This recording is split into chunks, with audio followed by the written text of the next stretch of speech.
Jerusalem, AP, Israel's parliament voted Thursday to dissolve itself, marking the end of a year-old experimental coalition government, and sending the country to the polls in November for the fifth time in less than 4 years.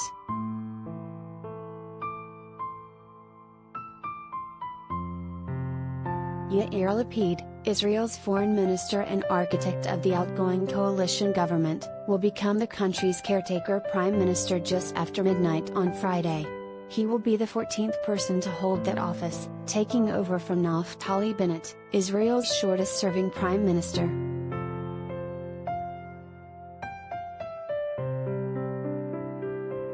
Following the vote, Lapid embraced Bennett before the two swapped chairs. He posted, "Thanks, Naftali, my brother," on Twitter.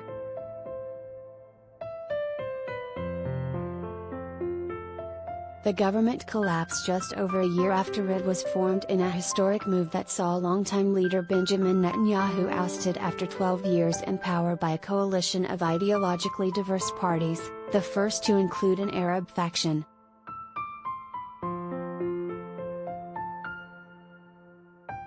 The motion to dissolve passed with 92 lawmakers in favor, and none against, after days of bickering by coalition and opposition lawmakers over the date of new elections and other last-minute legislation.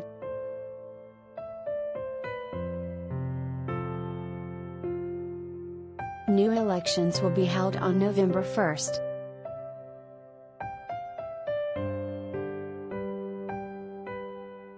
The move brings a formal end to a political experiment in which 8 parties from across the Israeli spectrum tried to find common ground after a period of prolonged gridlock in which the country held 4 elections in 2 years.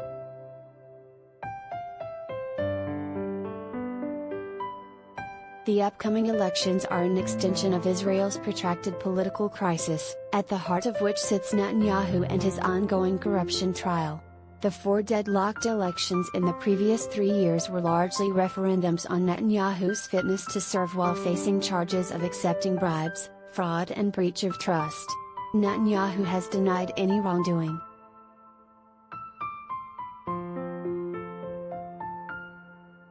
Lapid, a former talk show host who heads a center-left party, is expected to campaign as caretaker prime minister to keep the job as the main alternative to Netanyahu, and will likely get an early boost when he welcomes President Joe Biden to the country next week.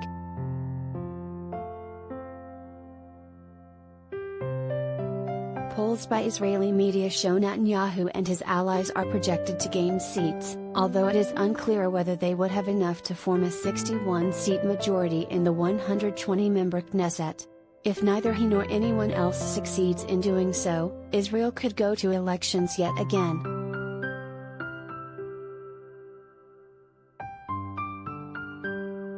On Wednesday, Bennett said he would be taking a hiatus from politics and would not be running in the upcoming elections.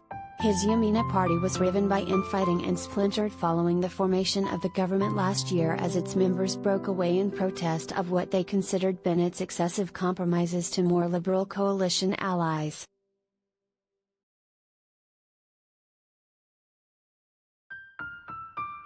The death blow came earlier this month, when the government failed to renew an emergency law that preserves the special legal status of Jewish settlers in the occupied West Bank, legislation that most Israelis view as essential.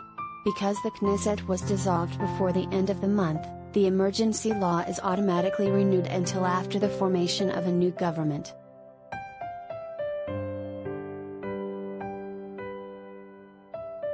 They promised change, they spoke about healing, they tried an experiment, and the experiment failed, Netanyahu said in an address to parliament ahead of the vote. We are the only alternative, a strong, stable, responsible nationalist government.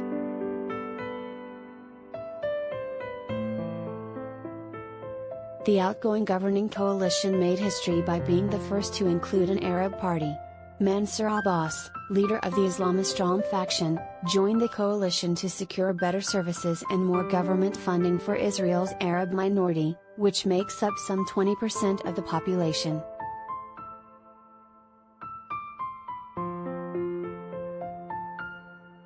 Netanyahu and his allies accused coalition members of partnering with terrorist sympathizers.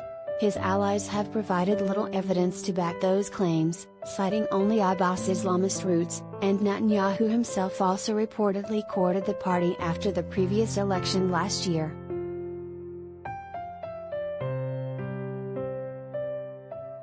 Israel's Arab citizens face widespread discrimination and are seen by many Jewish Israelis as a fifth column because they have close family ties to Palestinians in the occupied West Bank and Gaza, and largely support their struggle for independence.